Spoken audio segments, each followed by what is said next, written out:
Good afternoon, all of you. Today we will discuss about vocational education in India, a part of role and responsibility of the instructor. जो हमारा POT का chapter है role and responsibility of instructor, उसका एक part है vocational education in India. कहाँ से vocational education की स्टार्ट हुई और शुरू हुआ इंडिया में, ठीक है। तो उसके बारे में हम आज उसको कवर करेंगे। तो हम डिस्कस करेंगे आज वोकेशनल एजुकेशन क्या होती है, कैसे वोकेशनल एजुकेशन की स्टार्ट हुई, शुरुआत हुई इंडिया में।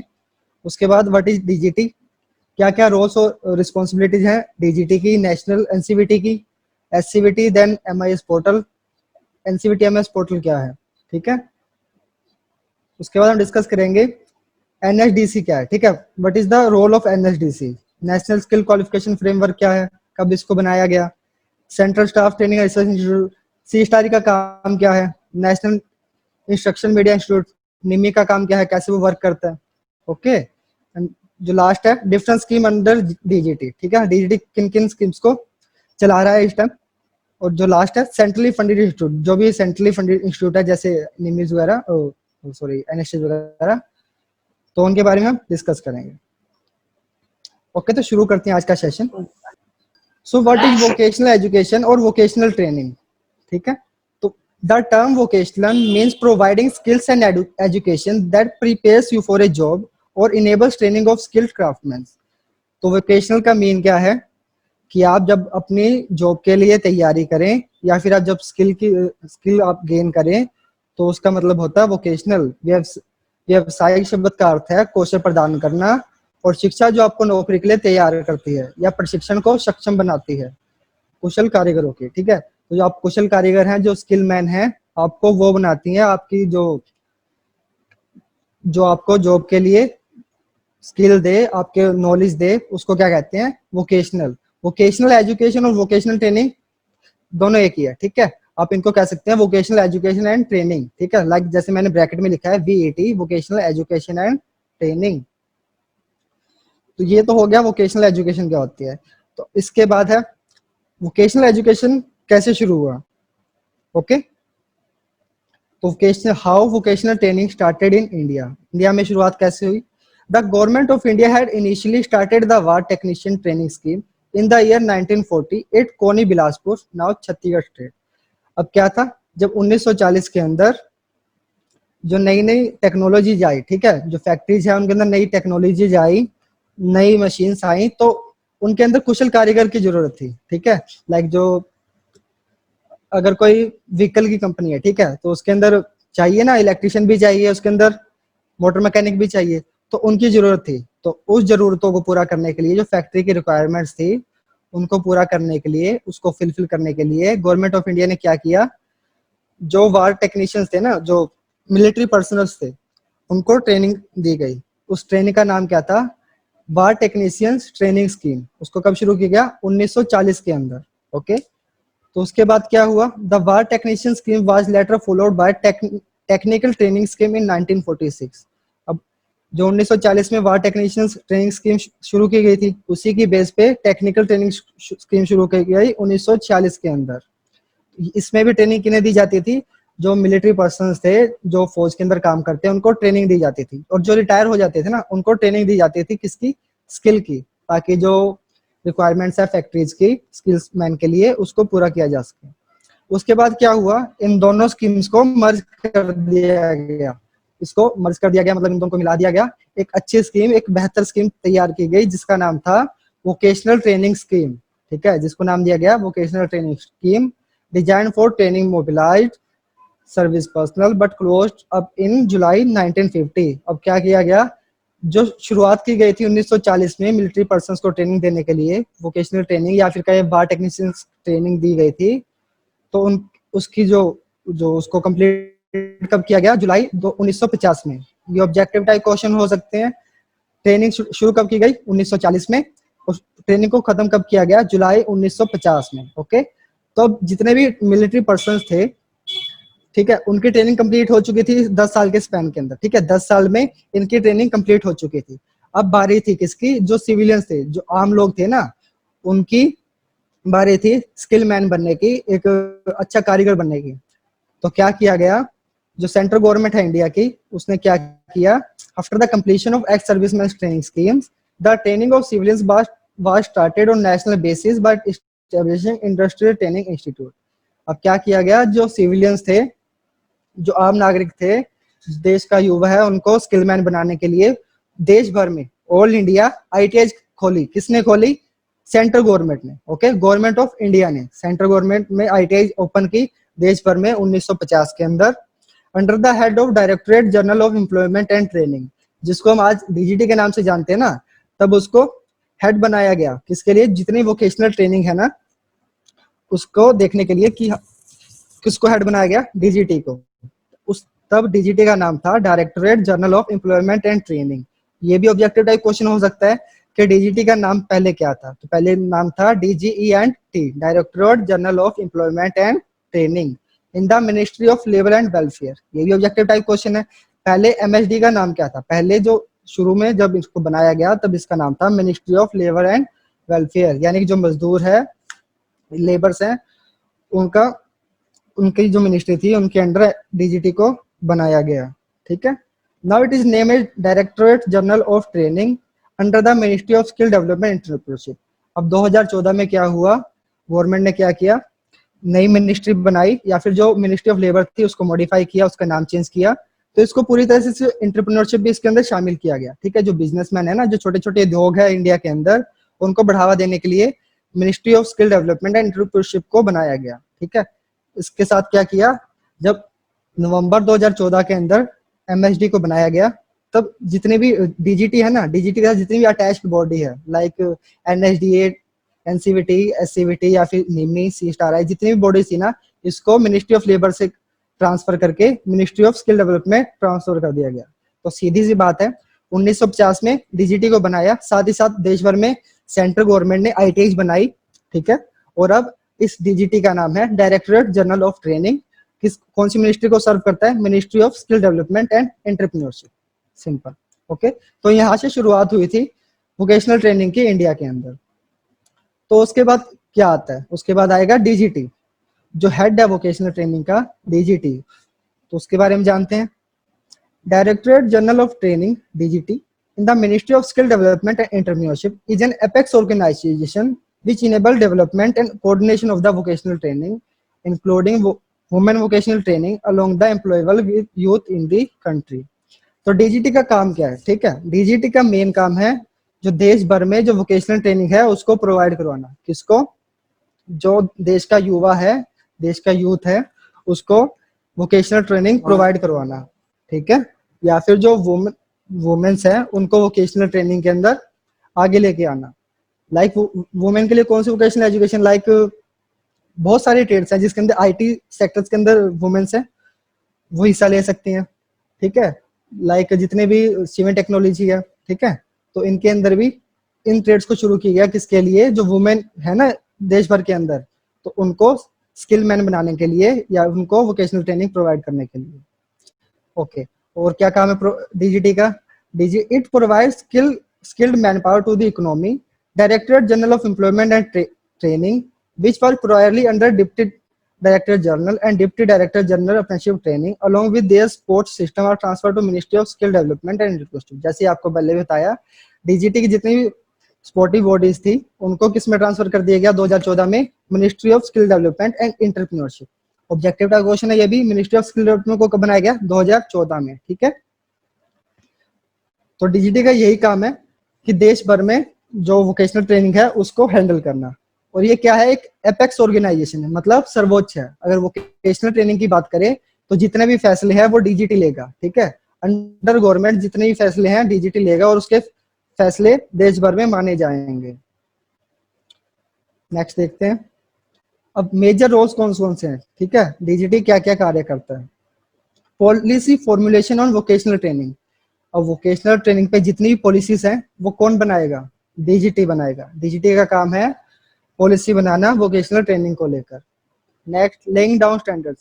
अब जो स्टैंडर्ड्स हैं, जो आईटीआई के स्टैंडर्ड्स हैं, जो ट्रेड के स्टैंडर्ड्स हैं, वो कौन डिसाइड करेगा? डीजीटी डिसाइड करेगा। ठीक है, आईटीआई की ट्रेड है, एनएसटीआई की ट्रेड है, या फिर जो फॉर्मल ट्रेनिंग इंस्टीट्यूट है, जितने भी इंस्टीट्यूट्स है ना वोकेशनल ट्रेनिंग के अंदर आते हैं, या फिर जो एवीटीएस है, ठीक है, सभी के जितने भी स्टैंडर्ड्स हैं, जितनी पॉलिसीज है वोकेशनल ट्रेनिंग के अंदर, वो कौन डिसाइड करेगा? डीजीटी करेगा। रिवाइजिंग कोर्स करिकुलम, अब जो कोर्स का कंटेंट है, कौन कौन सी आपके सब्जेक्ट होने चाहिए आपके ट्रेड के अंदर। लाइक अगर आप अभी मैकेनिकल ट्रेड्स में है तो आपके पास ड्राइंग होनी चाहिए, अब ट्रेड प्रैक्टिकल आपका होगा, ट्रेड थ्योरी होगी, उसके साथ साथ अगर मान लो ये एम्प्लॉयबिलिटी स्किल है तो वो कौन डिसाइड करता है? उसको रिवाइज कौन करेगा? डीजीटी करेगा, ठीक है। ये सब डिसाइड करने वाला भी डीजीटी है। नेक्स्ट जो है ग्रांटिंग एफिलिएशन, अब एफिलिएशन जो आईटीआईज है उनको मान्यता कौन प्रोवाइड करवाएगा? डीजीटी प्रोवाइड करवाएगा, ठीक है। मान्यता कौन देगा? डीजीटी देगा। बिना डीजीटी की मान्यता के, बिना एफिलिएशन के कोई भी आईटीआई अप्रूव नहीं होगी, उसको सर्टिफिकेशन प्रोवाइड नहीं होगा। नेक्स्ट है ट्रेड टेस्टिंग, अब जो ट्रेड टेस्ट है यानी जो ईयरली टेस्ट होते हैं ट्रेड्स के अंदर, तो वो कौन करवाता है? कौन कंडक्ट करवाता है? डीजीटी करवाता है, ठीक है। और जो नेक्स्ट है सर्टिफिकेशन, जो सर्टिफिकेट्स हैं, एनटीसी है, वो कौन प्रोवाइड करता है? डीजीटी करवाता है। तो मतलब जितने भी वोकेशनल ट्रेनिंग है उसका सर्वोच्च जो ऑर्गेनाइजेशन है जो उसको हैंडल करने वाला है वो डीजीटी है, ठीक है। जितनी भी संस्था है वोकेशनल ट्रेनिंग को लेकर सबसे ऊपर है डीजीटी। डीजीटी अगर कोई कुछ लिख रही है यानी कि कुछ रूल बना रही है तो उसको कोई चेंज नहीं कर सकता, वो सर्वोच्च माना जाएगा, ठीक है, इन वोकेशनल ट्रेनिंग, ठीक है। Okay, the function of DGT, function क्या क्या है डीजीटी के? DGT affiliated institution offer a wide range of training courses catering to the needs of different segment in the labor market। अब क्या है, जो जो मार्केट्स हैं उसके अंदर नई नई रिक्वायरमेंट्स आती रहती हैं, ठीक है। टाइम के हिसाब से नई नई प्रोडक्शन होती रहती है, ठीक है। उसके हिसाब से नए स्किलमैन चाहिए, नई ट्रेड्स का निर्माण करना पड़ता है। आपने देखा होगा पहले बहुत कम ट्रेड्स थे, ठीक है, लेकिन आज के जमाने में बहुत सारी ट्रेड्स हैं जो टाइम के साथ साथ बढ़ रही हैं, ठीक है। तो ये क्या करेगा? डीजीटी का काम है इन सब ट्रेड्स को ओपन करना, ठीक है, आईटीआईज के अंदर उनको रन करवाना, उसको प्रॉपर एडवर्टाइजमेंट करना कि हाँ ये ट्रेड्स अवेलेबल है, आप इनमें आइए, आप इनमें हिस्सा लीजिए, ठीक है। तो ये सब काम कौन करता है? डीजीटी करता है। Courses are available for the school drop outs, ITI pass outs, ITI instructor, industrial worker, technicians, junior and middle level executive, supervisor, foreman, women, physically disabled person and SC and ST. अब courses किसके लिए available है? तो courses अगर मान लो कोई school drop out है, school drop out कौन होंगे? मान लो जिसने 8th कर ली, ठीक है, 8th पास आउट हो गया, उसके बाद उसने क्या किया? स्कूल को ड्रॉप कर दिया, तो वो उनके लिए भी लाइक प्लम्बर, कारपेंटर, ये ट्रेड्स अवेलेबल है, ठीक है। आईटीआई पास आउट्स, अगर आईटीआई पास आउट्स हैं तो कहाँ जाएंगे? सीआईटीएस के अंदर, ठीक है, सीआईटीएस में जाएंगे, एनएसटीआई में एडमिशन लेंगे, अपना जो नॉलेज है उसको बढ़ाने के लिए, या फिर जो ट्रेनर्स हैं उनकी ट्रेनिंग लेने के लिए, ठीक है। आईटीआई इंस्ट्रक्टर, अब आईटीआई इंस्ट्रक्टर है वो किसकी ट्रेनिंग लेंगे? फोरमैन्स की, या जो सुपरवाइजर है उनकी ट्रेनिंग लेंगे। तो वो कौन प्रोवाइड करवाएगा? जो सेंटर्स है फोरमैन ट्रेनिंग इंस्टीट्यूट, उसके अंदर भी वो भी कौन हैंडल करता है? डीजीटी करेगा, ओके। उसके बाद है इंडस्ट्रियल वर्कर, इंडस्ट्रियल वर्कर है, टेक्नीशियंस है, इन सभी के लिए जितने भी वोकेशनल ट्रेनिंग्स हैं, स्किल मैन है, सभी के लिए ट्रेनिंग प्रोवाइड करता है डीजीटी। तो डीजीटी हर छोटी से लेके बड़ी से बड़ी ट्रेड का ध्यान रखता है, ठीक है। देन है next women, physically disabled person and SC and ST. तो क्या करता है, जो वुमेन्स है उनके लिए स्पेशल ट्रेड्स हैं, उनके लिए अलग से इंस्टीट्यूट बनाए गए हैं, ठीक है। आप देखेंगे हर सिटी के अंदर एक ना एक तो वुमेन जो आईटीआई है वो आपको मिलेगी, ठीक है। तो ये भी किसका काम है? डीजीटी का है कि वुमेन जो एम्प्लॉयमेंट है या वुमेन एम्पावरमेंट है उसको बढ़ावा देना भी डीजीटी का काम है। या फिर जो फिजिकल डिसेबल्ड है, जो अपंग है, उनके लिए भी ऐसी ट्रेड्स खोलना ताकि वो अपना काम कर सके, ठीक है, यानी कि अपनी कमाई का साधन बना सके। तो ये भी किसका काम है? डीजीटी का। और जो एससी और एसटी है उनको स्पेशली उनके लिए ट्रेड्स तो नहीं, मतलब जैसे स्कॉलरशिप है वो प्रोवाइड करना, तो ये भी डीजीटी का काम है। नेक्स्ट है it is also conduct training, orientation, research and develop instructional media packages for the use of trainee and instructor. अब ये क्या करता है? जो ट्रेनी और इंस्ट्रक्टर है उनके लिए जो पैकेजेस है ना, जैसे लाइक बुक्स वगैरह है या फिर कोई इंस्ट्रक्शन मटेरियल है, उस पर रिसर्च करता रहता है कि कैसे ट्रेनिंग को और इफेक्टिव बनाया जाए, ठीक है। तो ये सब भी डीजीटी का काम है। DGT acts as secretariat which is implementing arm of national council for vocational training. अब ये जो सारे काम मैंने बताए, आईटीआई खोलना, आईटीआई बनाना, उसको एफिलिएशन करना, ये डीजीटी नहीं करता है। एक्चुअली ये करता कौन है? National council for vocational training यानी एनसीवीटी ये सब करता है, लेकिन उनको इम्प्लीमेंट करना यानी उसको लागू करवाना, उसको लागू करवाने वाला हाथ कौन है? डीजीटी है, ठीक है। तो आगे हम जानेंगे एनसीवीटी के बारे में, लेकिन ये सारे फंक्शन जो है डीजीटी की हैं, लेकिन इसको हैंडल कौन करता है? एनसीवीटी करता है। ओके, तो नेक्स्ट बढ़ते हैं एनसीवीटी पे। What is NCVT? डीजीटी का समझ आया कि हाँ ये सब काम करता है, एफिलिएशन वगैरह देता है, ठीक है, लेकिन कौन हेल्प करता है उसमें? एनसीवीटी, ठीक है। एनसीवीटी एक हेल्पिंग हैंड है किसका? डीजीटी का, लेकिन इम्प्लीमेंटेशन हैंड कौन है? उसको लागू करवाने वाला कौन है? हमारा डीजीटी, ठीक है। सर्वोच्च कौन रहेगा? डीजीटी। अब आते हैं national council for vocational training यानी एनसीवीटी पे। NCVT, national council for vocational training, is a tripartite body which was set up through a resolution by ministry of labour in 1956। अब क्या था? 1956 में एक रेजुलेशन के द्वारा मिनिस्ट्री ऑफ लेबर ने एनसीवीटी को बनाया, ठीक है। किस लिए बनाया? To advise on issue relating to vocational training including craftsman training scheme such a designing of curriculum, maintaining quality standard, deciding norm for affiliation, granting affiliation to institute, trade testing and certification। किसके लिए बनाया भाई? अगर जो exams ITI के अंदर कौन conduct करवाएगा? एनसीवीटी करवाएगा, ठीक है। वोकेशनल ट्रेनिंग के लिए अगर कोई एडवाइस जारी करनी है या फिर उसको कुछ सुझाव देने हैं, वो कौन करेगा? डीजीटी के लिए कौन सुझाव देगा? एनसीवीटी देगा, ठीक है। सीटीएस आईटीएस की जितनी भी स्कीम है कौन हैंडल करेगा? एनसीवीटी करेगा, ठीक है। तो ये सब काम किसके हैं? एनसीवीटी के हैं, लेकिन उसको इंप्लीमेंट कौन करवाता है? डीजीटी। यानी जो एनसीवीटी है वो किसके अंडर काम करता है? डीजीटी के अंदर। ओके, तो ये सब काम है एनसीवीटी के, जैसे एग्जाम्स करवाना, एफिलिएशन देना, ठीक है, स्टूडेंट्स को सर्टिफिकेशन देना, ठीक है, नॉर्म्स डिसाइड करना, कितना स्पेस होना चाहिए क्लास के अंदर उसको रन करने के लिए, उसको एफिलिएट करने के लिए, ये सब कौन डिसाइड करेगा? एनसीवीटी करेगा। तो याद रखना, सारे काम करता कौन है? एनसीवीटी करता है, लेकिन उसको इंप्लीमेंट कौन करवाता है? उसको लागू कौन करवाता है? डीजीटी करवाता है, ठीक है। वोकेशनल ट्रेनिंग की जो एडवाइसेस है वो कौन जारी करता है? एनसीवीटी करता है। किसको एडवाइस जारी करेगा? डीजीटी को, और डीजीटी उसको क्या करेगा? उसको एडवाइस को मानते हुए उन सब नॉर्म्स को लागू करवाएगा। बस इतना सा फर्क है। ओके, आगे बढ़ते हैं। The major function of DGT, जैसे आपको बताया पहले ही, establishing awarding national trade certificates for engineer trade. अब क्या करेगा? एग्जाम कंडक्ट करेगा एनसीवीटी। सर्टिफिकेट कौन प्रोवाइड करेगा? एनसीवीटी, ठीक है। प्रिस्क्राइबिंग स्टैंडर्ड ऑफ सिलेबस, ठीक है, सिलेबस कौन डिसाइड करेगा? एनसीवीटी करेगा, ठीक है। कितनी ड्यूरेशन होनी चाहिए? Like 6 month, 1 year, 2 year. अगर एक कोर्स है, लाइक आपकी ट्रेड है, सीएससी है, कंप्यूटर सॉफ्टवेयर एप्लीकेशन, उसके कितने साल की ड्यूरेशन होनी चाहिए? क्या क्या सॉफ्टवेयर जो आपका सिलेबस उसमें क्या क्या इंक्लूड होना चाहिए? तो ये सब कौन डिसाइड करेगा? एनसीवीटी करेगा। उसको लागू कौन करवाएगा? डीजीटी करवाएगा, ठीक है। Arranging trade test in various trade courses, ठीक है। अब क्या है, जो ट्रेड टेस्ट हैं, जो एग्जाम्स है, वो कौन करवाता है? एनसीवीटी। जैसा कि मैंने पहले बताया, जितने भी फंक्शन है ये किसके हैं? एनसीवीटी के हैं। ओके, अब जो कंडीशंस हैं, ठीक है, लाइक जो प्राइवेट कंपनी, प्राइवेट आईटीआईज हैं या गवर्नमेंट आईटीआईज हैं, उनको जो एफिलिएशन है वो प्रोवाइड कराएगा, एनसीवीटी करवाएगा, ठीक है। एग्जाम लेगा, एनसीवीटी लेगा। अब जितने भी स्टैंडर्ड्स है, कंडीशन है कि अगर आपको सर्टिफिकेट चाहिए तो ये आपकी चीजें अवेलेबल होनी चाहिए आपकी आईटीआई के अंदर, कि ये ट्रेड में रिक्वायरमेंट है, इतनी बिजली होनी चाहिए, इतनी कैपेसिटी होनी चाहिए, इतना स्पेस होना चाहिए, ये मशीन अवेलेबल होनी चाहिए। तो ये कौन डिसाइड करेगा?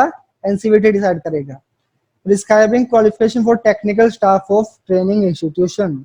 अब आईटीआई के जितने भी आईटीआई हैं उनके अंदर टेक्निकल स्टाफ हैं, लाइक वोकेशनल इंस्ट्रक्टर हैं या जो जीआईज हैं, उनकी क्वालिफिकेशन, उनका वर्क एक्सपीरियंस, वो सब कौन डिसाइड करेगा? एनसीवीटी डिसाइड करेगा। ओके, किसके अंडर? डीजीटी के अंडर। काम किसके लिए करता है? डीजीटी के लिए करता है, ठीक है।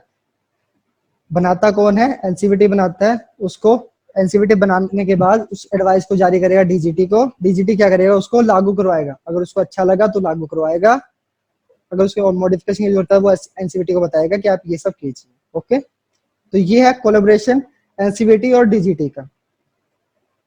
तो आगे बढ़ते हैं, ये वही सब फंक्शंस हैं एनसीवीटी के।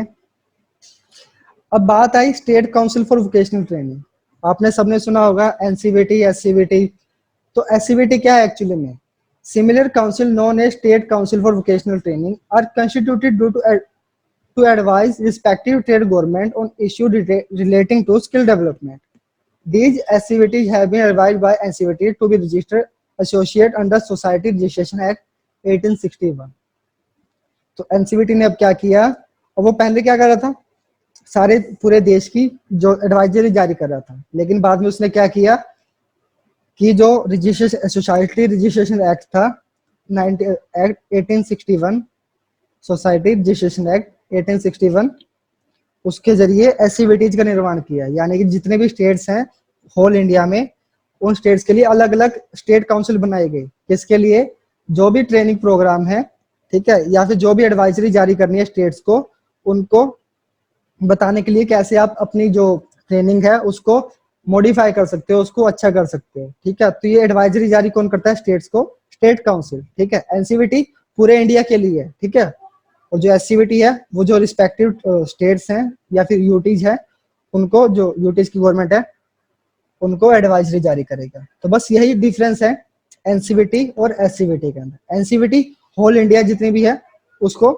एडवाइजरी जारी करेगा, लेकिन जो स्टेट काउंसिल है, जो स्टेट की गवर्नमेंट है लाइक हरियाणा, दिल्ली, पंजाब, उनकी अलग अलग काउंसिल, अलग अलग स्टेट की काउंसिल उनको अलग अलग एडवाइजरी जारी करेगी, उनके जो रिक्वायरमेंट्स हैं उनके स्टेट में उसके हिसाब से।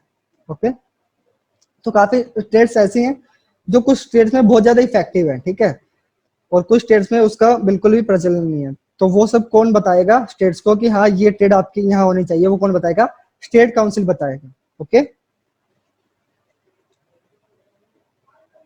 ओके, नेक्स्ट है एनसीवीटी एमआईएस पोर्टल, जो ऑनलाइन पोर्टल है एनसीवीटी का। पहले तो उसकी फुल फॉर्म क्या है, management information system, national council for vocational training management information system portal, ये एक ऑनलाइन पोर्टल है। ओके, ये क्या करता है, आपको इंफॉर्मेशन प्रोवाइड करता है, किस तरह की, जितनी भी आईटीआईज हैं उससे रिलेटेड इंफॉर्मेशन। तो किस कौन कौन सी इंफॉर्मेशन आएगी इसके अंदर, information of all affiliated government and private industrial institute, ठीक है, ठीक है। इसमें क्या है, जितने भी गवर्नमेंट या प्राइवेट आईटीआईज है ना, उनकी जो एफिलिएट हो चुकी हैं उनकी इंफॉर्मेशन प्रोवाइड करवाएगा, कौन करवाएगा, एमआईएस पोर्टल। लाइक अगर आप अभी एडमिशन लेना चाह रहे हैं, ठीक है, आपको इन्फॉर्मेशन चाहिए आईटीआईज के बारे में, तो आप क्या करोगे, एमआईएस पोर्टल पे जाओगे, वहां से इन्फॉर्मेशन निकालोगे कौन कौन सी आईटीआईज मेरे पास वाले एरिया में अवेलेबल है, ठीक है। तो ये सब कौन प्रोवाइड करेगा information online, NCVT MIS portal, ठीक है। एनसीवीटी ने इसको बनाया ऑनलाइन जितनी भी इन्फॉर्मेशन है सारी प्रोवाइड करवाने के लिए। जो नेक्स्ट है, candidate seeking skill training apprenticeship training, तो अब जितने भी कैंडिडेट्स हैं आईटीआई की ट्रेनिंग है या फिर अप्रेंटिसशिप की जो ट्रेनिंग है ना या अप्रेंटिसशिप है, उनकी इन्फॉर्मेशन एमआईएस पोर्टल पे अवेलेबल है ऑलरेडी, ठीक है। तो जितनी भी इन्फॉर्मेशन है आप वहां जाके अपनी देख सकते हो। जो नेक्स्ट है, एम्प्लॉयर सीकिंग स्किल वर्कर्स, अब जो प्राइवेट कंपनीज है या गवर्नमेंट कंपनीज है उनकी इन्फॉर्मेशन सारी एमआईएस पोर्टल पे अवेलेबल है कि उनको कौन से स्टाफ की जरूरत है, किस फील्ड में कितने उनको स्टाफ चाहिए, ठीक है। अगर किसी को जॉब चाहिए तो आप एमआईएस पोर्टल पे जाके देख सकते हो कि कौन सी कंपनी को कितनी रिक्वायरमेंट है, ठीक है। नेक्स्ट है आईटीआई एंड अप्रूव्ड कोर्सेज, तो जैसे पहले बताया आईटीआई की इंफॉर्मेशन देगा और साथ ही साथ ये भी बताएगा कि इस आईटीआई के अंदर ये ट्रेड्स अवेलेबल। लाइक मैं बात करूँ आईटीआई जो पूछा है दिल्ली के अंदर, उसके अंदर कौन कौन सी ट्रेड्स है हमने देखना होगा, तो हम कहाँ जाएंगे, एमआईएस पोर्टल पे जाएंगे, ठीक है। तो देखेंगे, हम सिलेक्ट करेंगे आईटीआई पूछा दिल्ली, तो उसके अंदर सारी ट्रेड्स का शो कर जाएगा कि हाँ ये ट्रेड्स इसके अंदर अवेलेबल है, मैं इसके अंदर एडमिशन ले सकता हूँ, ठीक है। इनरोलमेंट ट्रांसपेरेंसी, अब इसमें बताएगा कि कितने स्टूडेंट्स हैं, कितने ट्रेनीज है अब तक इनरोल हो चुके हैं आईटीआई के साथ, ठीक है। सारा डाटा ऑनलाइन अवेलेबल है, तो आप देख सकते हैं कि अभी तक कितने भी स्टूडेंट्स हैं, कितने ट्रेनीज हैं, वो अपनी जो ट्रेनिंग है वो कंप्लीट कर चुके हैं, ठीक है। तो ये सब कौन दिखाएगा, एनसीवीटी एमआईएस पोर्टल। इससे और भी कुछ है, ट्रेनिंग एकेडमिक शेड्यूल, तो अब जो शेड्यूल है कि लाइक अगर अभी जो सेशन शुरू होना है वो 1 अगस्त से शुरू होना है, ठीक है। तो 1 अगस्त से लेके 31 जून तक या 14 जुलाई तक ये जो एकेडमिक सेशन चलेगा, तो इसकी इंफॉर्मेशन भी सारी आपको पोर्टल पे अवेलेबल रहेगी। Visibility on self profile and training process, अब जो ट्रेनीज है आईटीआई की उनकी जो जितना भी डाटा है ना, तो वो सारा ऑनलाइन रहेगा, ठीक है। तो वो सब आप देख सकते हैं कि हाँ मैंने कितनी ट्रेनिंग के अंदर प्रोग्रेस कर ली है। Online access to e marksheet and certificate, अब जितनी भी आपकी मार्कशीट है सेमेस्टर्स की, अगर अगर अभी आप आईटीआई के ट्रेनिंग हो, ठीक है, आपने अपना फर्स्ट सेमेस्टर क्लियर कर लिया या फर्स्ट ईयर आपने क्लियर कर लिया, उसके बाद अपनी जो मार्कशीट है वो आपकी ऑनलाइन पोर्टल पे अवेलेबल रहेगी, आप कहीं भी उसको डाउनलोड कर सकते हो, शो कर सकते हो, ठीक है। जितने भी सर्टिफिकेट्स हैं, मार्कशीट्स हैं, वो सारी अवेलेबल रहेगी एनसीवीटी एमआईएस पोर्टल पे, ठीक है। उसके बाद है ईमेल एंड एसएमएस अलर्ट। अगर एडमिशन की रिलेटेड अलर्ट है या फिर कुछ कोई भी आपको इन्फॉर्मेशन देनी है तो ईमेल के थ्रू या फिर एसएमएस के थ्रू पोर्टल आपको घर बैठे ही सेंड कर देगा। नेक्स्ट है स्टार ग्रेडिंग ऑफ आईटीआईज। जो आईटीआई की ग्रेडिंग है, लाइक आईएसओ वो मार्केट है या नहीं है, कितनी एफिशिएंसी से वहाँ पढ़ाई होती है, ठीक है, कितना अच्छा वहाँ करवा पा रहे हैं, तो वो एक ग्रेडिंग है आईटीआई, स्टार ग्रेडिंग सिस्टम है डीजीटी का आईटीआई के लिए। तो वो सभी अवेलेबल है किस पे, एनसीवीटी एमआईएस पोर्टल के ऊपर। आप पोर्टल पे जाके देख सकते हो, लाइक अगर आपने एडमिशन लेना है किसी आईटीआई में तो वो कितनी लायक है, ठीक है, मतलब उसकी कितनी रेटिंग है, 4 स्टार 5 स्टार, तो आप वो जाके देख सकते हो, ठीक है। अगर लाइक आपके एरिया में 2 आईटीआई अवेलेबल है, ठीक है, दिल्ली में जैसे मान लो अगर 2 आईटीआई अवेलेबल है आपके एरिया में, तो आप पहले आप जाके चेक करोगे कि हाँ इस आईटीआई की रेटिंग ज्यादा है, इसकी आईटीआई की रेटिंग ज्यादा है, तो मैं यहाँ पे एडमिशन लूंगा, ठीक है। तो ये सब आप एडमिशन से पहले ही देख सकते हो, किसके थ्रू, एनसीवीटी एमआईएस पोर्टल के थ्रू। ये एक ट्रांसपेरेंसी है कि हाँ सबको पता चल जाए कि हाँ यहाँ इतना पढ़ाया जाता है, ठीक है। तो नेक्स्ट बात करते हैं हम एनसीवीटी एमआईएस पोर्टल के बाद नेशनल स्किल डेवलपमेंट एजेंसी। तो ये क्या है, एनएसडीए। एनएसडीए कब बनाया गया, फर्स्ट तो ये याद रखने वाली बात है, एनएसडीए को बनाया गया, नोटिफाइड किया गया 2013 में, यानी जून 2013 में।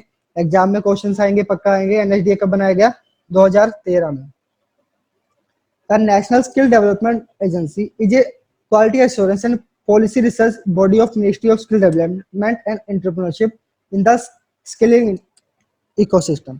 अब क्या है इसमें, क्या काम करती है एनएसडीए, ये रिसर्च करती है, ठीक है, जो क्वालिटी है आईटीआईज की या फिर जो ट्रेड्स की क्वालिटी है उनको समय समय पे ये चेक करती रहती है, या फिर जो पॉलिसीज बनाई गई है आईटीआईज के लिए, एनएसडीआईज के लिए, तो उसको कौन चेक करेगा, एनएसडीए चेक करेगा कि हाँ जो पॉलिसी बनाई वो अच्छी है या नहीं, या फिर उसमें कोई मॉडिफिकेशन की जा सकती है क्या, तो ये कौन देखेगा, ये सब देखेगा NSDA, okay. NSDA is autonomous body registered as a society under society registration act 1860। ये क्या है, ऑटोनोमस है, ये फ्री है, ठीक है, यानी ये किसी के अंडर काम नहीं करती, यानी डीजीटी के अंडर काम नहीं करती। ये सीधा रिपोर्ट किसको करेगी, मिनिस्ट्री ऑफ स्किल डेवलपमेंट को। अगर मान लो कोई डीजीटी ने कोई नॉर्म्स बनाए हैं या कोई पॉलिसी बनाई है, या फिर जो चल रही है, जो क्या कहते हैं ट्रेनिंग चल रही है, उसकी जो क्वालिटी है उसको बढ़ाना है, ठीक है, तो वो किसको एडवाइस करेगा, मिनिस्ट्री ऑफ स्किल डेवलपमेंट को। यानी सीधा सीधा ये गवर्नमेंट को बताएगा कि ये बदलाव किए जा सकते हैं, तो ये सब आप डीजीटी को कहिए, वो बदलाव करेगा, ठीक है। तो ये डीजीटी के अंदर काम नहीं करता है कि ये फ्री है, ठीक है, किसको रिपोर्ट करेगा, ये डायरेक्ट गवर्नमेंट को करेगा, यानी गवर्नमेंट किसके through, ministry of skill development and entrepreneurship के थ्रू, ठीक है। तो ये याद रखने वाली चीज है, ओके। फंक्शन ऑफ एनएसडीए, अब इसका फंक्शन क्या है, ensuring the skill needs of the disadvantaged and the marginalized group like SC, ST, OBC, minorities, women and differently able person are take care of। तो ये क्या करता है, जो वुमेन्स हैं, SC, ST हैं या OBC हैं, उनका ख्याल रखता है, ठीक है, क्या क्या क्या उनकी नीड्स हैं, यानी कितना उनको फंड दिया जाए, कितनी स्कॉलरशिप दिया जाए कि वो अपनी जो ट्रेनिंग है उसको कंटिन्यू रख सकें, okay. Nodal agency for state development mission, जो स्टेट के डेवलपमेंट मिशन है, जो आईटीआई को आगे बढ़ाना है, जो या फिर जो वोकेशनल ट्रेनिंग को आगे बढ़ाना है, वो उनके लिए एक नोडल ऑफिसर है, ठीक है, यानी उच्च अधिकारी है। नोडल ऑफिसर यानी कि उच्च अधिकारी है या उच्च एजेंसी है। Coordinating and harmonising the approach to skill development among various central ministries, department, state government, NHDC and private players. तो ये क्या करता है, जो प्राइवेट कंपनीज है, गवर्नमेंट है, स्टेट गवर्नमेंट या सेंट्रल गवर्नमेंट है, उनके बीच तालमेल बना के रखती है, ठीक है, तो उनको सबको साथ में जोड़ के रखना भी एनएचडीए का काम है। और जो एक्स्ट्रा बजट है ना, लाइक एक्स्ट्रा पैसे जो है स्किल डेवलपमेंट के लिए, उसको इकट्ठा करना भी किसका काम है, एनएचडीए का काम है। तो ये क्या करेगी, जो स्कॉलरशिप है उसको देखेगी कितनी प्रोवाइड करवाई जानी चाहिए, ठीक है, एंड जितनी भी गवर्नमेंट है उसका तालमेल बना के रखने का काम करेगी। साथ ही साथ जो पॉलिसीज हैं उनको भी चेक करेगी, और जो एक्स्ट्रा बजट है, जो एक्स्ट्रा पैसे हैं, एक्स्ट्रा इनकम है, वो कौन प्रोवाइड करवाएगी? एनएसडीए करवाएगी। तो ये काम है एनएसडीए का। नेक्स्ट है नेशनल स्किल क्वालिफिकेशन फ्रेमवर्क। ये बहुत ही इंपॉर्टेंट टॉपिक है, ठीक है। इसको हम ब्रीफ में डिस्कस करेंगे, लेकिन अभी मैं आपको बता दूं किस लिए बनाया गया, कैसे इसको लागू किया गया। The National Skill Qualification Framework is a competency-based framework that organizes all the qualification according to series of level of knowledge, skill and aptitude. अब ये क्या करता है, जो वोकेशनल ट्रेनिंग के अंदर जितने भी स्किल मैन है ना, उनको लेवल दर लेवल ये डिसाइड करती है कि अगर मान लो कोई आईटीआई का स्टूडेंट है, वो उसने 1 साल की ट्रेनिंग ली है, लाइक उसने सीएससी से किया, प्लम्बर से आईटीआई अपनी ट्रेनिंग कंप्लीट कर लिया, ठीक है। जितनी भी 1 साल की है ना नॉन इंजीनियरिंग या फिर दिव्यांग ट्रेड्स हैं, वो किस में आएंगी? लेवल 4 के अंदर आएंगी, ठीक है। जितने भी 2 साल की ट्रेड्स है, इंजीनियरिंग ट्रेड्स है, वो किस में आएगी? लेवल 5 में आएगी। और जितने भी सीआईडीएस के अंदर जो कर रहे हैं बच्चे, जो जितने भी ट्रेनर्स हैं, उनकी क्वालिफिकेशन किसके अंदर आएगी? लेवल 6 के अंदर आएगी। तो ये आपको बताता है कि हाँ आप किस लेवल पे आप स्टैंड कर पाते हैं, ठीक है। तो ये सभी में देखो, जैसे आपको पता है 3 प्रकार की लर्निंग होती है, फॉर्मल, नॉन फॉर्मल, इनफॉर्मल। तो ये सभी को डिसाइड करती है कि हाँ इस क्वालिफिकेशन के हिसाब से या फिर इस योग्यता के हिसाब से आप कहाँ स्टैंड करते हैं। याद रखिएगा ये क्वालिफिकेशन बेस पे है, ठीक है, कितनी आपकी क्वालिफिकेशन है। जो ओल्ड सिस्टम था और जो नया सिस्टम एनएसक्यूएफ, उसमें बहुत सारा डिफरेंस है जो हम ब्रीफ में कभी डिस्कस करेंगे। लेकिन इसमें याद रखना एनएसक्यूएफ को कब बनाया गया, कब नोटिफिकेशन लाया गया इसका? 27 दिसंबर 2013। आप ईयर याद रखिए, 2013 में इसको नोटिफाइड किया गया कि हाँ भाई जो जर्मन है उसके बेस पे हमने एनएसक्यूएफ बनाया है, इसके बेस पे जो आगे भविष्य में जितने भी रूल्स है, रेगुलेशन है, वो बनाए जाएंगे, ठीक है। तो ये था एनएसक्यूएफ का काम। जो नेक्स्ट है central staff training and research institute, CSTAR-I। तो इसका क्या काम क्या है? CSTAR-I develop curricula as per contemporary need of industry and achieve ultimate objective to develop employment of desired people will be fulfilled with holistic participation of all stakeholders। तो ITI का main काम क्या है? ठीक है, आईटीआई का main काम है जो इंडस्ट्री है हमारी, जितनी भी फैक्ट्रियाज हैं, उनको जो नई नई स्किल्स हैं, ठीक है, नई नई टेक्नोलॉजीज हैं, उसके लिए स्किल मैन प्रोवाइड करवाना। तो अब CSTAR-I क्या करेगा? जो कंपनियां, जब प्राइवेट कंपनी है, प्राइवेट इंडस्ट्री है, उनको इनवाइट करेगा कि भाई आप आइए हमारे साथ बैठिए, मीटिंग कीजिए, आप बताइए कि आपकी कंपनी के अंदर, आपकी इंडस्ट्री के अंदर क्या क्या रिक्वायरमेंट है, कैसे स्किल मैन चाहिए, कौन कौन सी टेक्नोलॉजी है जो आप यूज कर रहे हैं, और हम अब जो आईटीआई के स्टूडेंट है उनको भी प्रोवाइड कराएं, ताकि आपको भी फायदा हो, देश को भी फायदा हो, ठीक है। देश को फायदा कैसे होगा? इंडिया, लाइक अगर इंडिया में बहुत सारी फैक्ट्रीज आएंगी, ठीक है, बहुत सारे स्किल मैन अगर अवेलेबल है ना इंडिया में, तो नई कंपनियां खुलेंगी, नई फैक्ट्रीज आएंगी, और जो जीडीपी है, जो ग्रोस डोमेस्टिक प्रोडक्ट है, उसको बढ़ावा मिलेगा। तो ये है CSTAR-I का काम है कि जो कंपनीज है, प्राइवेट कंपनी है, प्राइवेट इंडस्ट्री है, उसको इनवाइट करना, और साथ ही साथ उसी बेस पे सिलेबस डिजाइन करना, ठीक है। जो सिलेबस है, कैरिकुलम है, कौन बनाएगा? CSTAR-I का काम है इसको बनाना। उसके साथ ही साथ जो ट्रेनर्स हैं, ठीक है, लाइक ट्रेनिंग ऑफिसर्स है जो एनएसटीआई के अंदर, या वोकेशनल ट्रेनर्स है आईटीआई के अंदर, उनको भी ट्रेनिंग प्रोवाइड कराता है। अगर मान लो कोई नई टेक्नोलॉजी आई है जिसके बारे में कोई अवेयर नहीं है, तो क्या करेगा CSTAR-I? प्राइवेट कंपनीज के साथ कोलैबोरेशन करके उस टेक्नोलॉजीज का जो ट्रेनिंग है वो ट्रेनर्स को देगा। किसके ट्रेनर्स को? एनएसटीआई के ट्रेनर को, आईटीआई के ट्रेनर्स को। तो ये काम है CSTAR-I का। और CSTAR-I कहाँ है? कोलकाता के अंदर। ओके, तो हमने ओके, शॉल वी कंटिन्यू। तो निमी का काम क्या है?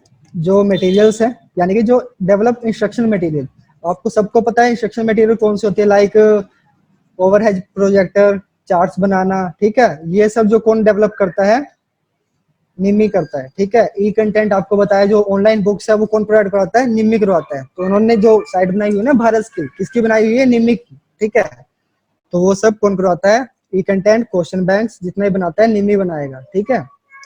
और उसके साथ साथ जो कंटेंट है, मान लो अगर कोई, जैसे पीओटी की बुक इंग्लिश में अवेलेबल है, ठीक है, लिखने वाले ने, बनाने वाले ने उसको इंग्लिश में बना दिया, लेकिन उसको हिंदी में ट्रांसलेट करेगा, या फिर जो रीजनल लैंग्वेज है, लाइक जो साउथ में है, यहाँ से इंडिया जो वहाँ हिंदी बहुत कम चलती है, ठीक है, तो उनकी जो रीजनल लैंग्वेज है लाइक तमिल है, तेलुगु है, मलयालम है, तो उनमें ट्रांसलेट करने का काम भी करेगा डीजीटी करेगा, ठीक है। तो ये सब फंक्शंस है निमी के, सॉरी निमी सब ये सब करेगा, ठीक है।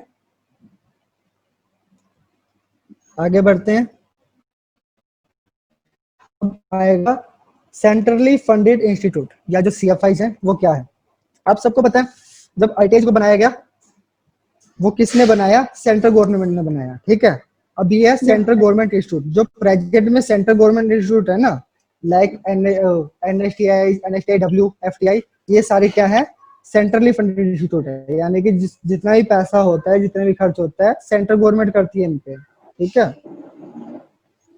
The Central Training Institute has merged with the Advanced Training Institute since June 2007. ठीक है। The institute under DGT with different names like NSTI, FTI, EPI, AHI, NVTI, and RVTI are imparting training on the skill based, but the skill are not reflected in the name of the institute. In order to avoid the confusion in formally and to reflect the skill in the name of the institute, the Government of India has changed the name is National Skill Institute with the effect from April 2018. अब इसमें क्या कहा गया, जितने भी central government थे ना, अब जैसे आपको बताया एनएसटीआई वगैरह, एफटीआई वगैरह, तो इन सब का नाम चेंज कर दिया गया कब, 2017 में, जून 2017 में कहा गया कि इन सब का नाम चेंज किया जाए, इन सब का नाम एक किया जाए। तो पहले बहुत ज्यादा कंफ्यूजन थी। आरबीटीआई क्या होती है, जो वुमेन की कॉलेजेस थे ना सेंट्रल गवर्नमेंट के, उनको आरबीटीआई कहा जाता था। ईपीआई कौन से होते हैं, एएचआई कौन से होते हैं, ठीक है, या फिर एटीआई, सीटीआई, जो ओल्ड नेम थे ना, उनके नाम से इन सबको जाना जाता था। नाम सबके अलग अलग थे, तो बहुत ज्यादा कंफ्यूजन होती थी, ठीक है, स्टूडेंट्स को भी। तो उसके लिए क्या किया गया, इन सब का नाम चेंज करके सभी का नाम रख दिया गया national skill training institute with effect from April 2018। तो 2 अप्रैल 2018 से इन सब का नाम चेंज कर दिया गया national skill training institute.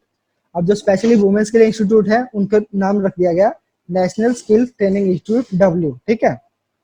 Yes sir. यानी एक सेकंड, एनएसटीआई डब्ल्यू जो आप कहते हो ना, एनएसटीआई डब्ल्यू से हमें, ठीक है, तो उन सबका नाम चेंज कर दिया गया अप्रैल 2018 के अंदर।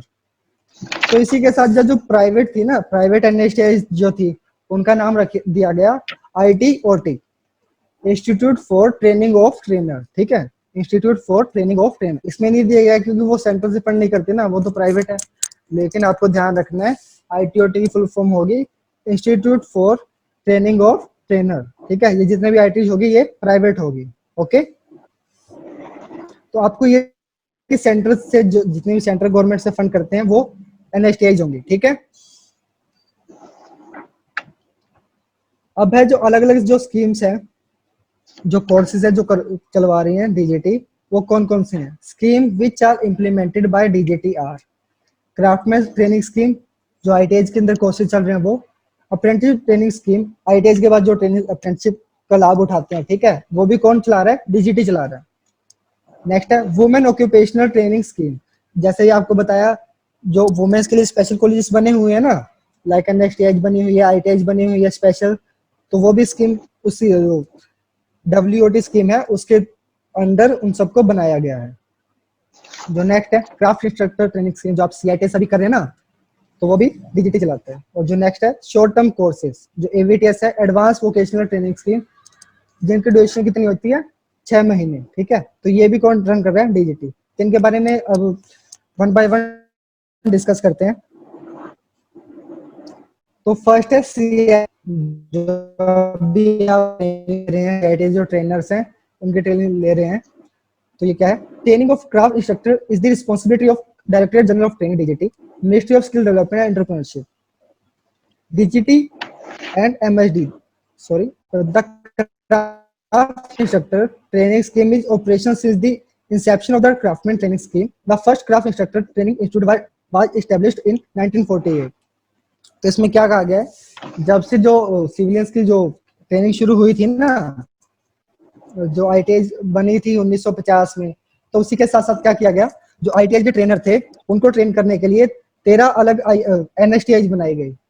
मतलब तब उसका नाम था सेंट्रल ट्रेनिंग इंस्टीट्यूट। आपको पता है ना, central training institute for instructor, CTI जैसे जिसको कहते हैं हम, वो 13 जगह पे बनाई गई।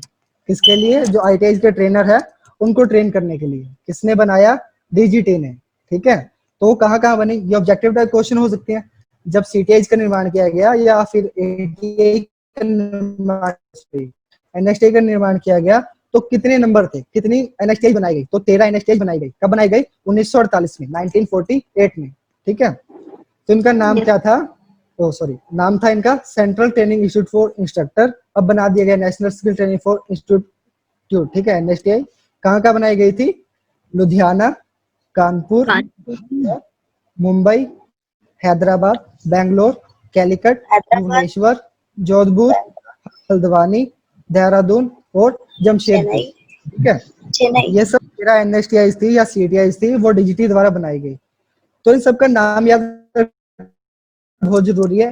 ऑप्शन टाइप क्वेश्चन आ सकता है एग्जाम्स के अंदर। जब CTI को बनाया गया तो इनमें से कौन सी NSTI उस टाइम नहीं शुरू की गई, उनको नहीं बनाया गया। तो अगर आपको ऑप्शन दिया गया, लाइक अगर आपको चेन्नई का ऑप्शन दिया गया है, ठीक है, तो आपको उसको चूज करना है। कानपुर भी इसमें आ सकता है। तो बहुत सारी चीजें, तो आपको इन 13 को नाम याद रखना है। कौन कौन सी है? लुधियाना, कानपुर, हावड़ा, मुंबई, हैदराबाद, बेंगलोर, बैंगलोर, कैलिकट, कालीकट, भुवनेश्वर, भुवनेश्वर, जोधपुर, जोधपुर, हल्द्वानी, हल्द्वानी, देहरादून, देहरादून चेन्नई, और जमशेदपुर। जमशेदपुर। ठीक है, तो ये जो CITS स्कीम थी, इसको शुरू किया गया किसके लिए? जो ITI के इंस्ट्रक्टर थे उनको ट्रेन करने के लिए। सबको पता है CITS किस लिए कर रहे हो आप? जो ITI के इंस्ट्रक्टर है उसकी पोस्ट पाने के लिए। सिंपल, ये कॉन्सेप्ट सबको क्लियर है? ओके, इसको बनाया गया तो 13 इंस्टीट्यूट थे। कब बनाया गया? 1948 में। ओके, तो हम आगे बढ़ते हैं, इसमें ज्यादा कंफ्यूजन नहीं चाहिए। लेकिन जो अब करंट टाइम है, ठीक है, उसमें कितनी ट्रेड्स, कितनी ITI, NSTI और कितनी ITOT अवेलेबल है? तो CITS कोर्स के लिए 34 ट्रेड्स हैं। टोटल जो ट्रेड्स हैं वो है 137। जो CTS की ट्रेड्स हैं उनको कंबाइन करके, लाइक जितनी IT रिलेटेड ट्रेड्स है ना, जैसे कंप्यूटर ऑपरेटर और प्रोग्रामिंग असिस्टेंट, उनको मर्ज करके एक ट्रेड बना दिया। ठीक है, कौन सी? CS से, computer software application. Electrician trade है, वायरमैन, इलेक्ट्रीशियन, या फिर जो इलेक्ट्रिसिटी से जितनी भी जुड़ी हुई है ना, तो उनको मर्ज करके एक ट्रेड बना दिया गया। किसमें? CITS के अंदर। तो इस तरह जितनी भी ट्रेड थी, 137 जो ट्रेड्स है देश भर में चल रही है, उनको मर्ज करके, उनको कंप्रेस करके 34 ट्रेड बना दिया गया CITS के अंदर। ठीक है, आप सबने देखा होगा ना कि काफी जो स्टूडेंट्स है वो आपकी ट्रेड से नहीं है, ठीक है, लेकिन आपसे मिलती जुलती ट्रेड्स से रिलेटेड है ना। तो यही डिफरेंस है कि जो CTI है उसके अंदर ट्रेड्स कम क्यों है। लाइक अगर फिर मैं एग्जांपल बताऊं, जैसे अभी मैंने बताया, जितनी भी IT रिलेटेड ट्रेड है वो कंप्रेस करके एक ट्रेड बना दी गई। ठीक है, सिविल से रिलेटेड जितनी आर्किटेक्चर असिस्टेंटशिप है, ठीक है, जो सर्वेयर है या फिर ड्राफ्टमैन सिविल है, उन सबको मर्ज करके कंप्रेस करके एक ट्रेड बना दिया। तो 3 ट्रेड तो वैसे कम हो गई ना। तो ऐसे करके 34 ट्रेड अभी अवेलेबल है CITS के अंदर। ठीक है, 34 ट्रेड से आप CITS कर सकते हो। कितनी NSTI है देश भर में? 28। ठीक है, जब NSTI की शुरुआत हुई तब थी 13, करंट में अपनी कितनी है? 28। ठीक है, ये सब भी याद रखना कि ये बहुत इंपॉर्टेंट चीज है और आपके एग्जाम्स में एक क्वेश्चन पूछे जाएंगे पक्का। उसके बाद 18 ITOT जो प्राइवेट NSTIs हैं, ठीक है, जो CITS कोर्स चला रही हैं, वो कितनी है? 18। ठीक है, अब एक कॉन्सेप्ट मैं आपका क्लियर कर दूं। जैसे अगर कोई ट्रेड है CTS के अंदर आती है, यानी कि जो ITIs की ट्रेड है वो क्या होगा, NSTI के अंदर भी आप उसको चला सकते हो। ठीक है, जैसे मैं अपनी कॉलेज की बात करूं, NSTI चेन्नई की, तो NSTI चेन्नई में जो CITS के कोर्स हैं वो तो चल ही रहे हैं। ठीक है, उसके साथ साथ AVT से AVT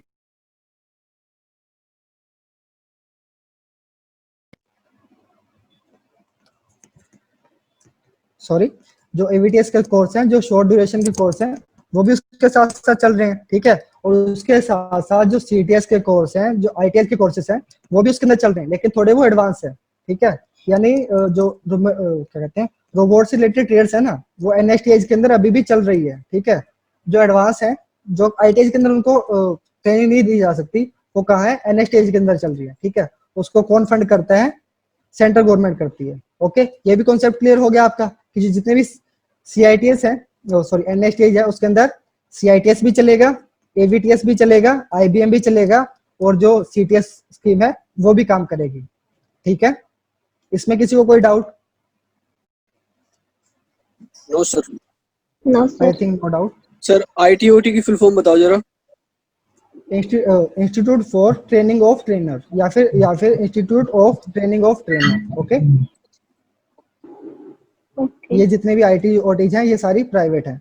तो इसमें साफ साफ दिख रहा है ना अब आपको, पहले पता नहीं चलता था प्राइवेट है गवर्नमेंट है, ठीक है। अब सीधी सी बात है, जितने भी एनएसटीआईज है वो गवर्नमेंट है, आईटी ओटी है वो प्राइवेट है, ठीक है।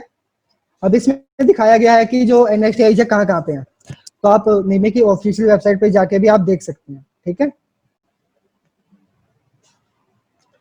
उसके बाद है क्राफ्ट ट्रेनिंग स्कीम। ये स्कीम कौन सी है? आईटीआई, ठीक है, आईटीआई लेवल की जो है ये वो स्कीम है। The directorate general of training, DGT की बात की, सिंपल सी बात, आगे बढ़ते हैं। Government of India initiated craftsman training scheme CTS in 1950। जैसे मैंने आपको पहले बताया, गवर्नमेंट ऑफ इंडिया ने 1950 में आईटीआई बनाई थी, ठीक है, किसके लिए? वोकेशनल ट्रेनिंग प्रोवाइड करने के लिए, और साथ ही साथ जो इंडस्ट्रियल ग्रोथ है, जो फैक्ट्रीज है उनको बढ़ावा देने के लिए, किसकी? देश भर में फैक्ट्रीज को बढ़ावा देने के लिए सीटीएस स्कीम को बनाया गया या फिर आईटीआई को बनाया गया, ठीक है। ये सभी कॉन्सेप्ट क्लियर है। Under the constitution of India, vocational training scheme is the concurrent subject of both central and state government, ठीक है। अब ये चीज ध्यान रखो, जब आईटीआई को बनाया गया, ठीक है, जितनी भी आईटीआई बनाई थी किसने बनाई थी? सेंट्रल गवर्नमेंट ने, ठीक है। लाइक मोदी गवर्नमेंट ने उसको बनाया, ठीक है, फॉर एग्जाम्पल मैं बता रहा हूँ, उसको मोदी गवर्नमेंट ने बनाया। बनाने के बाद कुछ टाइम बाद उसको क्या किया गया, जो स्टेट गवर्नमेंट है अलग अलग, जैसे दिल्ली, हरियाणा, पंजाब, जितनी भी यूटीज है, या जम्मू कश्मीर, जितने भी आपकी स्टेट्स या यूटीज है ना, उनको सौंप दिया गया, उनके स्टेट को उनको सौंप दिया गया कि आप इनको ध्यान में रखिए। तो अब जो काम है ना वो बंट गया, ठीक है। तो क्या क्या है? The development of training scheme at the national level, evaluation of policy, laying of training standard, norms, conducting for examination, certification, it's are the responsibility of state government, central government, sorry। तो जितने भी अगर कोई standards बनाने हैं, policy बनानी है, वो क्या करेगा? डीजीटी बनाएगा, ठीक है, नेशनल लेवल पे। अगर कोई भी पॉलिसी बन रही है ना वोकेशनल ट्रेनिंग को लेकर, तो पूरे इंडिया में लागू होगी, ठीक है। अब यहाँ स्टेट गवर्नमेंट का क्या क्या काम रह जाता है? स्टेट गवर्नमेंट का काम रह जाता है जो पॉलिसीज बन रही है, जो ट्रेनिंग है, उनको इम्प्लीमेंट करवाना, ठीक है। उनको जो फंड्स हैं या फिर जो पैसे हैं वो भी कौन देगा? स्टेट गवर्नमेंट देगा, ठीक है। जितना खर्चा होगा ना आईटीआई के ऊपर वो कौन करेगा? स्टेट गवर्नमेंट करेगी। यस प्रेम शंकर। सर जो CITS है और जो CTS है, इसमें मतलब अंतर क्या है? इसमें बड़ा कंफ्यूजन रहता है।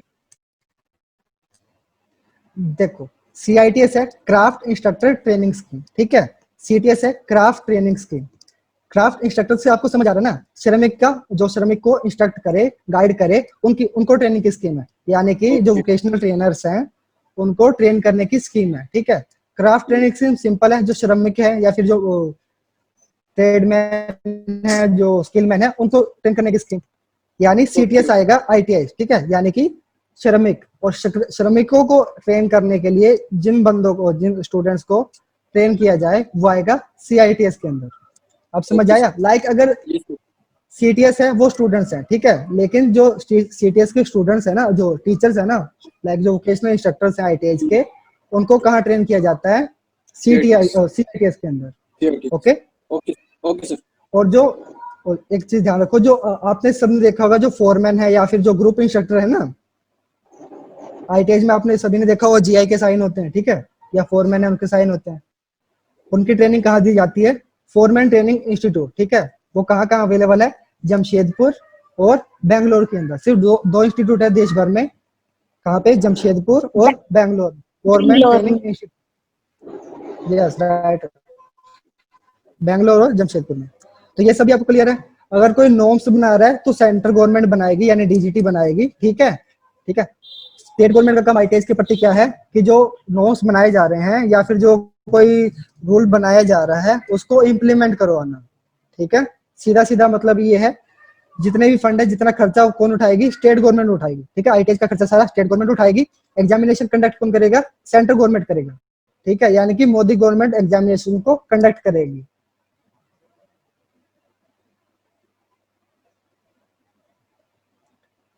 ठीक है, इसमें कोई डाउट किसी को? No sir. यस, जैसे ये बता रहे हैं अभी, जैसे जो अभी बताया आपको एनएसक्यूएफ के हिसाब से, जो सीआईटीएस के जो ट्रेड्स हैं जो वो आते हैं लेवल 6 के अंदर, यानी आपकी जो नॉलेज है वो पहले से बड़ी हुई है, ठीक है, लेवल 6 में आएगा। लेकिन जो सीटीएस की जो ट्रेड्स है ना, लाइक जो 1 ईयर की है या 6 मंथ की है, वो आएंगी एनएसक्यूएफ लेवल 4 के अंदर। यानी कि जो 1 साल की ट्रेड है, सीएससी है, सेविंग टेक्नोलॉजी है, कारपेंटर है, प्लम्बर है, वो एनएसक्यूएफ लेवल 4 में आएगी। जो इंजीनियरिंग ट्रेड है या मैकेनिकल ट्रेड्स हैं वो किस में आएगी, एनएसक्यूएफ 5 के अंदर, ठीक है। तो ये भी आपको ध्यान में रखना है।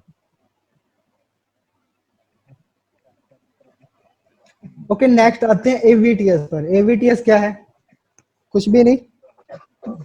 In order to update the skills of serving industrial workers, the AVTS is operational since in 1977. The scheme was launched by established by DGT और Ministry of Skill Development, ठीक है, इसका नाम दिया हुआ पूरा, in collaboration with UNDP ILO in 1977 at the Danzig Advanced Training Institute under DGT and 16 ITIs of the 15 state government under the scheme. Training is selected skill are areas is being imparted through short-term modular courses of 1 to 6 weeks, 1 to 6 week duration. तो इसमें क्या किया गया, क्या कहा गया, जो advance vocational training scheme है ना, वो यूएनडीपी या आईएलओ के साथ कोलैबोरेट करके शुरू किया गया। यानी कि जितने भी एडवांस कोर्सेज हैं और साथ में शॉर्ट ड्यूरेशन, मतलब कम टाइम के अंदर एडवांस जो ट्रेनिंग दी जाती है, वो एबीटीएस के अंदर आती है, ठीक है। एबीटीएस के लिए क्या बनाया गया था, 6 एटीआईज बनाई गई थी, मतलब 6 एटीआईज का निर्माण किया गया। कौन सी थी, एडवांस ट्रेनिंग इंस्टीट्यूट, ठीक है। लेकिन अब इनको भी क्या किया गया, 2018 से इनको भी एनएसटीआई के अंदर मर्ज कर दिया गया, ठीक है। और जो 16 आईटीआई थी 15 स्टेट गवर्नमेंट्स के अंदर, वो भी वैसे ही है, ठीक है, वो तो वैसे ही है। लेकिन जो थी उनको क्या किया गया, एनएसटीआई में मर्ज कर दिया गया, ठीक है। ये भी कंप्लीट हो गया। जो शॉर्ट ड्यूरेशन कोर्स है वो किस में आएंगे, एडवांस वोकेशनल ट्रेनिंग स्कीम। मैं पीपीटी शेयर करूंगा, उसके साथ में जो ये लिखा हुआ है ना एडवांस वोकेशनल ट्रेनिंग स्कीम, इस पे आप क्लिक करोगे तो आपको पता चल जाएगा कौन कौन सी ट्रेड्स एबीटीएस के अंदर आती है। तो इससे हम आगे बढ़ते हैं।